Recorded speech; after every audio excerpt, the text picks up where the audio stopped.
and welcome back to Queerly Natural. I'm Alana. And I'm Sage.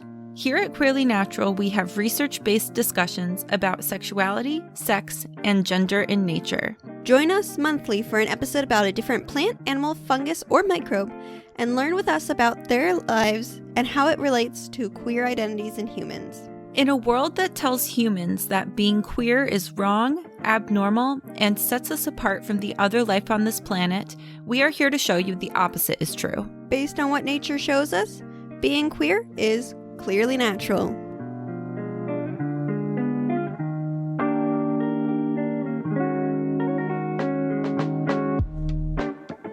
Hi, and welcome back to Queerly Natural. I'm Alana. And I'm Sage. And this week, I get to lead with Carica Papaya, the scientific name of the papaya. It has its name in it. Carica Papaya was actually named by Linnaeus. It just has the L dot at the end. So Linnaeus is fancy enough that he just gets his own abbreviated name on, like, everything. So he is the one who named the papaya its scientific name. And the genus name, Carica, is actually referring to a Latin name for a fig species, because the leaves kind of look like that. And then the specific epithet, so the papaya part, is believed to just be derived from the common name. It is part of the Caricaceae family, which only has about 6 genera, mostly which are in South and Central America. Also, the genus Carica only has 1 species, papaya, which is kind of interesting and unique because a lot of times when a genus has 1 species, it just doubles the genus name. So it'd be Carica Carica instead of Carica Papaya. But papaya has to be cool, so why not? Something I found really interesting when I was looking this up is, Sage, what do you think of when I say pawpaw? Pawpaws. I believe the scientific for that one is Asimina triloba. I know that that's the most tropical fruit that occurs as far north as where I am in New York. We're at the northern part of its range. And I know it was historically brought up by indigenous people from South America. So it really is a tropical plant. And it's so cool that they're here and we get to eat them. And they look like bananas and they kind of taste like a mix of bananas and mangoes. They're pretty delicious. Anyway, that's what I think of. Just their whole personality. I do love them. And you were correct on the scientific name, Asimina triloba. But papaya is also called pawpaw in some places around the world. Either pawpaw with P-A-P-A-W or pawpaw like we spell it, but with a space in between. Huh. So I was like, that's weird. And I had to make sure that we weren't just being tricked into thinking something was different when it wasn't, but it is. So yeah, that's why common names are kind of weird. That's why scientists like to use scientific names, is because these are 2 different species that have the same name. So that's a perfect lead-in, Sage, if you want to pull up some pictures and describe the pawpaw or the papaya. Not my pawpaw. Not your pawpaw, which I do love our pawpaws, but no, the papaya, which is what I'm just going to use to refer to it for the rest of today. If you could describe both the actual plant a little more, but also maybe some of the fruit or flower, whatever suits your fancy. Yeah, no, definitely. So I'm looking at the tree from kind of far away right now. It has a brown trunk, and along the trunk there are scars on the bark from, I believe, the leaves are only happening at the top. So to me, it looks like where old leaves used to grow, and now leaves don't grow, it's just trunk. And then at the top, but all the leaves come out and it's kind of bushy. It looks kind of like palm-like. I don't know what gives me that impression. It's kind of frilly. They're very thick, the stalks on the leaves, and they connect directly to the trunk. Okay, now I'm going to look at the leaves and tell you more about those. So the leaves are palmate in their veination. So if you look at the veins in the leaf, other palmate leaves are maples. So it's kind of where all the veins connect at the bottom where the stem of the leaf comes from, or the petiole, and then the veins radiate out from there. And this is similar in the papaya. So the veins all connect at the bottom where the petiole comes from, or the leaf stem, and then the veins fan out from that point and there are kind of projections in the leaf, and then those projections kind of follow those veins I just talked about that are palmate, and then along the projections it's very lobed, so there's like more projections coming off, and the edge is very smooth. It's not like a serrated edge. Serrated, it doesn't look like a saw. It looks kind of smoothed over. Yeah, thanks, Alana. I'm trying to find like a better picture of, oh, that's a good one. It's a picture of like where the leaves connect to the trunk. And this one is actually fruiting. So the fruits grow on the trunk as well. And it has white flowers. And it seems like the fruits develop from the bottom. Because the one I'm looking at, the fruits are really big at the bottom. And then they get smaller, more immature as you go up. And then the top is white flowers. And the fruits, they look pretty big. I guess I don't have a good reference in this picture for the size, so I shouldn't really speak on the size. But they're very green, like dark green, and they have lines on them. And they don't look like pumpkins, but if you can think of the lines on a pumpkin that go from the top down. Grooved. Yeah, the grooves like that. Yeah, in that same pattern. But they don't look like pumpkins. They're not round, but they're kind of elliptical. I don't know how else to describe it. They have little like dimples at the top and bottom, so it's kind of like an oblong circle. You're doing great. Thanks. And then the leaves are coming out from like in between all these fruits on the stem. And I think that's all I got, honestly. Honestly, you did an awesome job. I think better than you realize. Thanks. So let me get to a fancy description by the Encyclopedia Britannica. The papaya plant is considered a tree, though its palm-like trunk, so you got that one. Ooh, I really doubted myself there. Up to 8 meters or 26 feet tall is not as woody as you would normally think with a tree. The plant is crowned by deeply lobed leaves. Nice.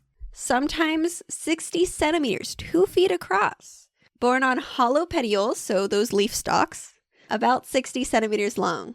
The species is dioecious, so male and female flowers being produced on separate plants. I don't want to get into too much description on the flowers just yet because we will be getting back to that. The fruit is commonly spherical to cylindrical in form, about 3 to 20 inches or 75 to 500 milliliters, or sometimes longer, and can weigh as much as 9 to 11.5 kilograms, so 20 to 20.5 pounds. Those are some big fruits. Damn. It's probably why you don't typically see them just as is. Right. They have very fleshy, like deep yellow, orange, or even salmon colored. And along the walls of the large central cavity are attached numerous round, wrinkled black seeds. The unripe fruit contains a milky juice. It has a protein digesting enzyme known as papain, which is kind of similar to animal pepsin with digestive action. So the juice is used in preparation of remedies and manufacturing.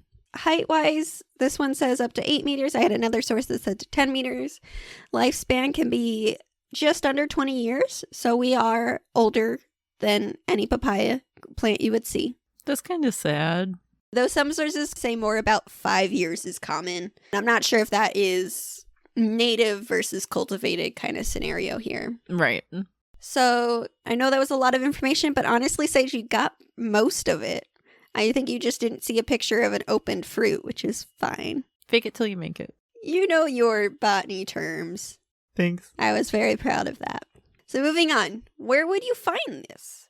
So it's actually a little bit strange. We don't really know where the origin of the papaya is. We think somewhere in the lowlands of East Central America, so like Mexico, Panama.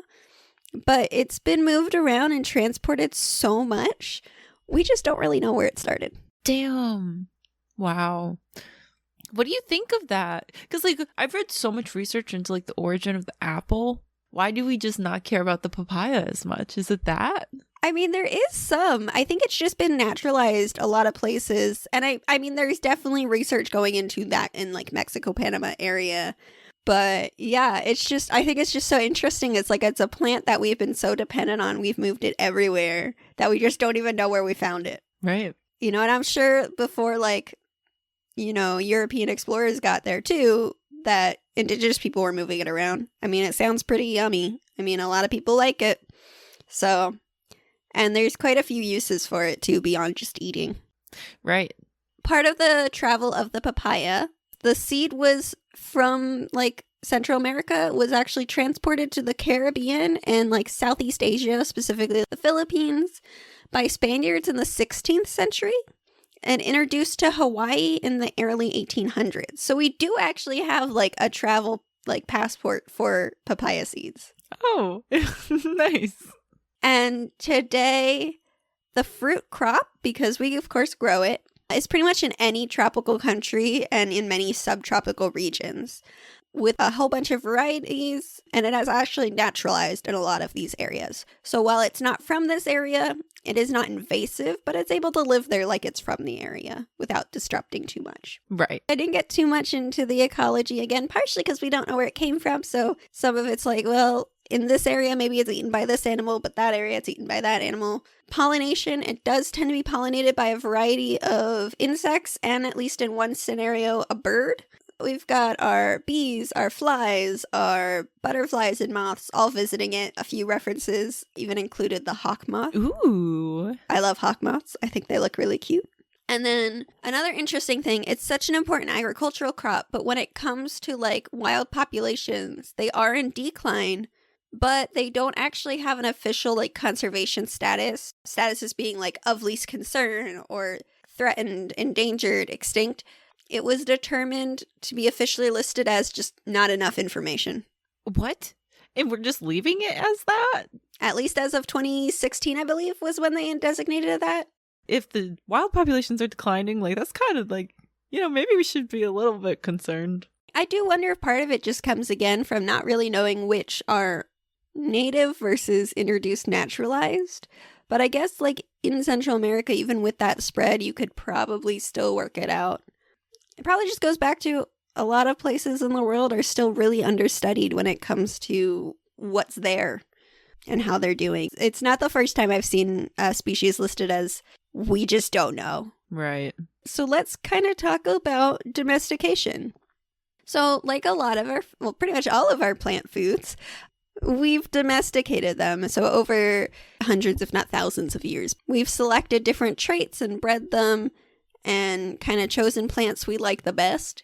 And so the undomesticated ancestor is actually considered a pretty spindly plant with nearly inedible fruits, which is honestly most plants. Again, if you find like their undomesticated ancestor, you can find like the nearest common ancestor pre-domestication of corn and stuff like that. And like you get like a couple kernels that are like tiny and not really usable for anything, which is just wild to think about sometimes, because I think about like, how did our ancestors even be like, you know what, this thing, we can get that working. No, it's amazing to me, honestly. I think about it all the time. Like only by being in relation with these other organisms have we shaped them into what they are. And do you ever think they probably shaped us into what we are? It's probably a very reciprocal thing that I feel like we only look at it from one side. If you look at bio, the purpose of life is to reproduce and expand on your range. Corn is doing great. Like, if you look at it that way, like, we are corn slaves. We do everything to make sure it is happy. The idea that the plants are farming us. Yeah, so basically through domestication with papaya and many other foods we eat, we change the size of the fruit, the color of the flesh, the growth habit, and the mating system. I also wanted to mention here, there are genetically modified papaya. So it's actually one of the first commercially successful transgenic crops. So I want to just mention here, there's a lot of debate. Transgender crops? Transgenic. Transgenic crops. I just want to mention when it comes to GMOs, there's a lot of different debate for different reasons. This wasn't one of the ones where they're like, we're going to make this glow. They were actually genetically modified to resist the papaya ring spot virus. Amazing. Have we ever covered what genetically modified is? Should we explain that? Go ahead. There's a lot of hype around GMOs and how scary they are, but it's actually not scary at all. And GMOs are just, we take little slices of DNA from, say, bacteria that have traits that we like, or other organisms have traits that we like. We just take a little slice of their DNA and we pop it into a different organism. And these traits can be like salt resistance for certain crops that may be near salted roads. It can be drought resistance for crops that are grown in dry areas. A very successful example of GMO was yellow rice, which was developed and released in Asia with a gene in it to produce vitamin A to help with malnutrition. Genetic modification is just a tool that can be used for good or evil. Yeah, there's also some concerns like getting into the environment and altering gene pools of native versions of certain crops and some other stuff like that. But in this case, it was actually just used to make it so resistant to a virus, which could otherwise decimate, papaya populations. So the varieties Rainbow and Sunup, which originated in Hawaii, are GMO varieties. There's also non-GMO varieties, so papaya that you eat is not necessarily a GMO. Kapoho and Maradul Roja, which I probably pronounced wrong, are non-GMOs. As I mentioned before, there are different also colors of the flesh. So there's actually like a red and pink flesh and more of a yellow flesh color. They are the same species. In some cases, they might have slightly different common names. Again, still for the same species. Australia is actually an example where they call the yellow flesh version pawpaw sometimes. But this is just a different variety or a different gene expression, but it's not a different species. Now you might be like, so why do we want to grow papaya? Well, first off, it's yummy. People eat it as a fresh fruit. They eat it in drinks, jams, jellies, ice cream pies, and sometimes it's like a dried or crystallized fruit. It's a good source of calcium, vitamin A, and C. However, some things to be concerned with that, or not concerned.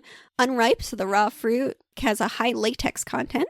So it's not good to eat it unless you cook it first. The young, unripe fruits can be used in some Asian salads after seeding and cooking. Probably less commonly thought about by many people, but the leaves and flowers are also edible, typically cooked, and the seeds can also be cooked up and ground just like pepper. So it's a multi-use plant. The leaves and fruits also have pharmaceutical and industrial uses, including that enzyme papin that I mentioned before, and they're estimated that in 2001, so this is an old metric, but about 900 metric tons of papin was produced, so that enzyme. Just the enzyme? Grown for that enzyme. Wow. In 2020, the papaya was the third most produced fruit in the world, with an estimated over 12 million tons produced by the top 10 producing countries. Some of the top producers include India, the Dominican Republic, Brazil, Mexico, and Indonesia, with top importers including Germany, Portugal, and the U.S., the U.S. being the biggest importer with an estimated market of $134.2 million. It's a lot of money on papayas. So yeah, it's a pretty useful fruit and vegetable because you can eat the leaves. I don't even know if I've actually had papaya that much, but I think that's pretty neat. I did not realize papayas were that popular of a fruit, but that's kind of cool. I know I didn't get too much into ecology and all of that, partially just because a lot of what I was reading article-wise was really just focused on the domesticated varieties. But hey, I figured you'd want me to spend more time anyway reading about queerness and papayas. Obviously. And the knowledge is what it is. If the ecology's not out there, you did your best. There might be some. I didn't I almost went and tried to find some more ecology specific information. But again, I had some very heavy papers to read on queer papayas. So let me shuffle our notes and we can get started on what makes papayas queer. Hi, thanks for listening to another episode. Alana and I are two queer scientists fighting queer phobia in a time that feels especially filled with it. If you would like to support our work, you can contribute to our Patreon or Ko-fi, both linked in the episode description, or you can also shout us out on social media. We are Queerly Natural at Queerly Natural on Facebook, Twitter, and Instagram. We also post pictures of all the species we talk about on our Instagram. So if you would like to see the pictures of papaya that we referenced, you can go check that out there. We also now have a new thing, a bookshop.org affiliate storefront. This bookshop has our favorite books, often queer. And in addition, we also have books listed that we often use for research. So you can find those at bookshop.org/shop/queerlynatural. And that link will also be in the description of this episode. So thank you so much again for listening. Back to the show. Okay. You ready, Sage? Yes. Born ready.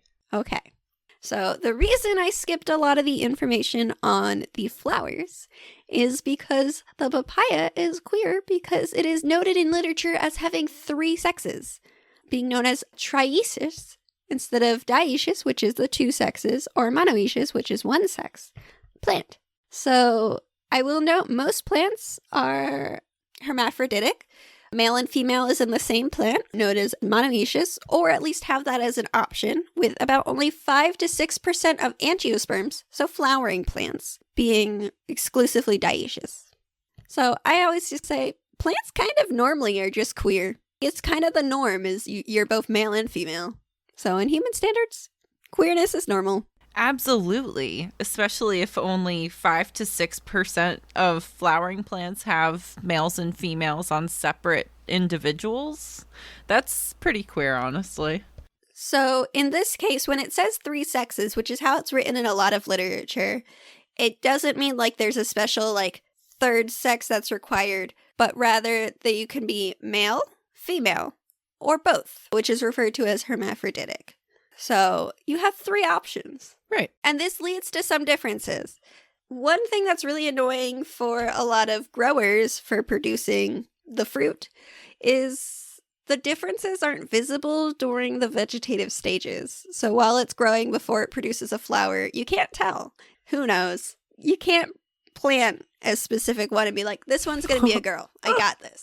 You don't know. How long does it take for them to go from seed to flower? Not that long. I think you can get it within a season. Okay. So at least it's not like, you know, you're waiting 10 years for this thing to make fruit for the first time. No.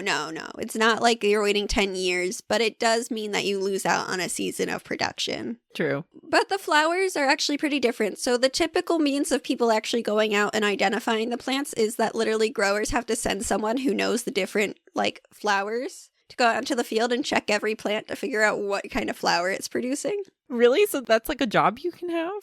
Yeah, because there's not even right now, we'll get into the genetics in a little bit, but there's not even a way genetically at the moment to test a plant and determine it. So you can't even be like, these seeds are all this, or, you know, this plant is this. You have to wait till it flowers and have someone who knows what to look for. That's so fucking cool. I want to know what those people say. Are they like, I'm a tree sexer?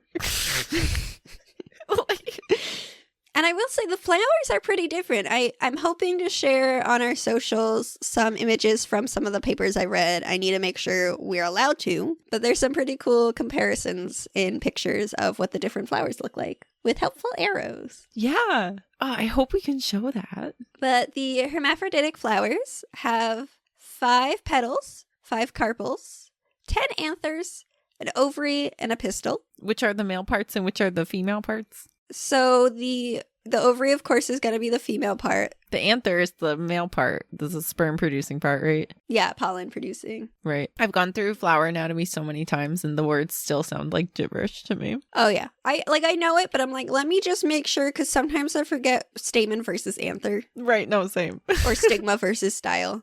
Right. So when I'm saying pistil, that's kind of referring to the whole section of the flower, like that whole area that is female.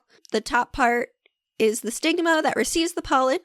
The style is what raises that stigma up out of the flower itself.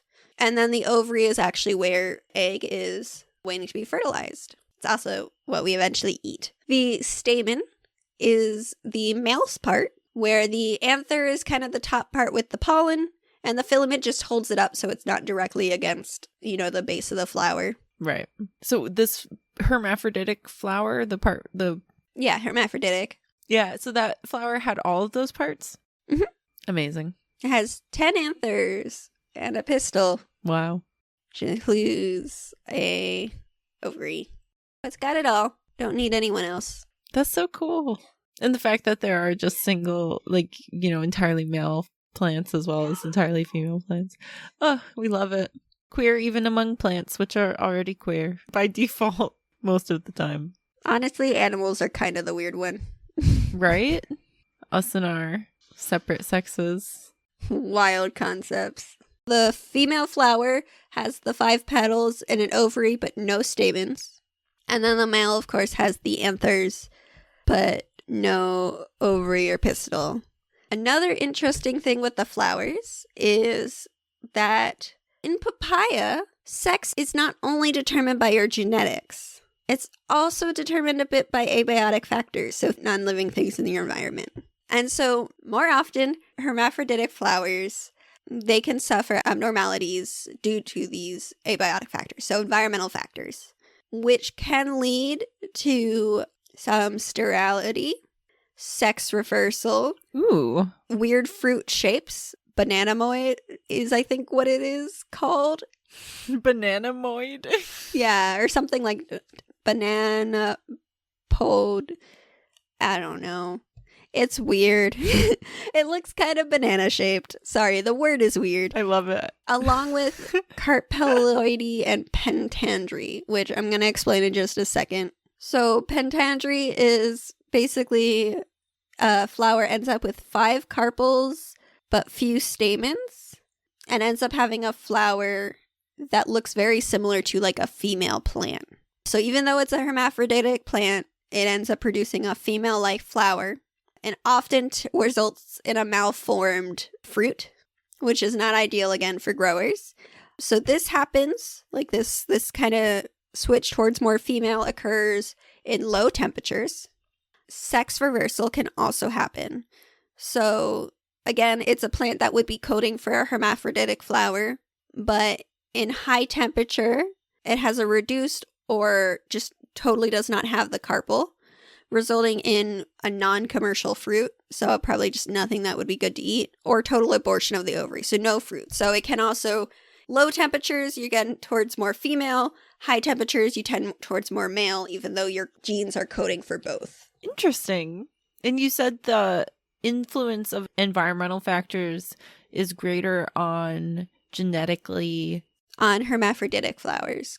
Hermaphroditic flowers. Interesting. Yes. Or hermaphroditic plants. Yeah.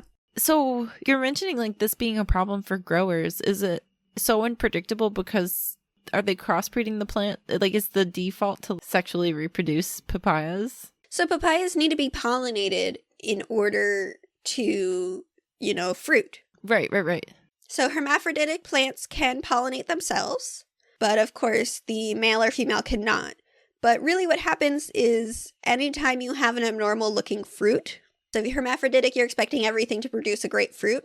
If it ends up having cold temperatures resulting in these like female-like flowers, the fruit's often misshapen, which is just consumers are picky. We like our fruits and veggies to look a certain way. So unfortunately, they're not easy to sell, or they're sold at a cheaper cost. Or they, in higher temperatures, that more towards that male flower, which will not produce a fruit at all that you can use and sell. So they're like, well, they lost out on that income from a plant that should be producing the fruit they want. Because hermaphroditic flowers and hermaphroditic plants are actually preferred by most growers. The reason being is the fact that their fruit's different from a female plant. So female plants produce these more round fruits, while the hermaphroditic plants produce these more pear-shaped, which is called pyriform, by the way, fruits that are a bit larger. They're more uniform, so kind of more standard, which we like our, again, fruits and veggies to look a specific way, and sweeter. So they tend to be preferred by most consumers. But they're more susceptible to stuff. Yeah, they're more susceptible to these environmental factors influencing their flowering. But let's take a minute or two, well, more than a minute or two, let's take a few minutes to talk a little bit about genetics. Now, don't freak out, we're not getting too crazy into genetics. we hopefully are at least partially aware we have chromosomes. That's our DNA. And we have X and Y in humans that determine, XX female, XY male. Not fully true, not fully correct, but for the basics of it, that is our system. The simplified version, yeah. The simplified version. That's not the only system. So our system is called male heterogamety, basically meaning the male is the XY, where female has XX. Hetero meaning different. There is a female heterogamety, which is ZW for female. So instead of the male having the 2 different chromosomes, the female does. That's a bird common one, I believe. But it's also sometimes in some plants. For the case of the papaya, they're more like us. They have the XY system. However, their system's more like XYY. So there's 2 different Y chromosomes. There's the Y, and in this case, I'm just going to use the term YH. Ooh. And YH results in a hermaphrodite. So XX, you've got the female plant. XY, you've got the male plant. XYH, you've got the hermaphroditic plant. Now, if you happen to get YY, YH, Y, or YH, YH, so any combination of double Ys, it's lethal. You die. It does not work. Abort. They don't survive past seed. They probably don't even fully form a seed. Yeah, right. It is possible though, but again, it doesn't really work. Some interesting things here is there's some discussion about the papaya hermaphroditic plants being a result of human domestication of dioecious plants. So we actually may have turned it to be trioecious. But that's, with more research, that's kind of not fully true. We may have kind of pushed the more prevalence of the hermaphrodite, but the genes, at least, that are kind of the sex determination genes. So the entire chromosome doesn't kind of determine sex. There's a specific gene, which is called sex1. That's what they named the gene. That determines the sex on it. The genes determining sex are about 73,000 years old with the hermaphrodite. The male-female thing came much earlier, but the hermaphrodite's about 73,000 years old, which is way before humans really started domesticating or agriculture, any of that. So not likely caused by humans, but just we took advantage. Yeah, but there is evidence of human domestication of the hermaphrodite specifically about 4,000 years ago, which coincides with the emergence of Mayan culture. So the Mayans may have been some of the first to really domesticate the papaya. They were onto something, I have to say. There is a lot of work right now on ways of genetically identifying, whether it's male, female, or hermaphroditic. I kind of gave an overview of the findings with sex determination in the genes, but it's still not super clear, and it's really hard to do for a lot of fancy technical reasons. It's just not easy to find the genes and determine male, female, or hermaphrodite. So they are working on trying to figure out ways of doing that. But so far, no, you just have to hire someone to go out into the field and be like, that flower is female. That flower is hermaphrodite. I want to be a tree sexer. As I said, the sex of the papaya is not solely determined by genetics. The environment can play a role. There's also regulation by hormones and epigenetics. So basically, epigenetics can change how different parts of our genes are read and utilized by our body, in a very simplified way of explaining this. So epigenetics can kind of turn things off and on, or upregulate and downregulate to increase reading of certain things. So they can kind of alter the sex expression along with hormones, which, really cool thing, has been some research that you can apply hormones to alter the flower sex development between male and female. And so they're kind of looking into that as a possible future way of trying to be okay, I don't care what your genes say, but here's some hormones. Go be this. Interesting. When would the hormones be applied? During? Probably during floral formation. Yeah. It needs to be during the flower sex development. So. Gotcha. Huh. I mean, the same thing happens to, we talked about in our hyena episode, the females come out masculinized because they're exposed to higher testosterone in utero. So like it's not unique to, not to say like this isn't cool as hell. No, I just think it's kind of cool that they can just kind of spray it on there. No, it is like, that is so cool. I'm just trying to say like, I don't, how like we're doing that artificially, but that's a very natural phenomenon that happens, you know, everywhere. And that's so cool. But that's queer papayas for you. I love it. Queer, even among queer plants. Thank you for teaching us about papayas, Alana. Yeah, I hope you enjoyed it. I love diving into plants. Right. I love knowing about our food. It's my favorite. I learned so much about papayas. I knew like nothing about papayas going into this. And now you know everything. You're like a papaya expert. I know so much about the genetics of papayas that I've not even gotten into. Right. Don't you learn so much extraneous stuff in the research for this podcast? We dive into like the scientific literature. I read a literature review basically on everything we know about papaya sex determination. You could be a papaya sexer. I just think it's so crazy that that's a job. Like, thank you guys all for listening. Hope you enjoyed the episode. Hope you learned something. Remember, love who you are, be who you will, and you're queerly natural. Bye! Queerly Natural was created by Ilana Zeitzer, Sage Roden, and Elizabeth Furman, with music by Migfist20. Visual design for the show is done by Ilana Zeitzer. Editing and production is done by Sage Roden and Matthew Walsh. To get updates about the podcast, follow us at Queerly Natural on Facebook, Twitter, and Instagram. We also upload all of our sources and episode transcripts to our website, queerlynatural.com. If you liked what you heard today and would like to support the show, contributions can be made on Patreon or Ko-fi, or you can spread the word and tell your friends. Thank you so much for listening, and join us every first Wednesday of the month for a new episode. Until next time, stay queer and remember clearly, it's natural.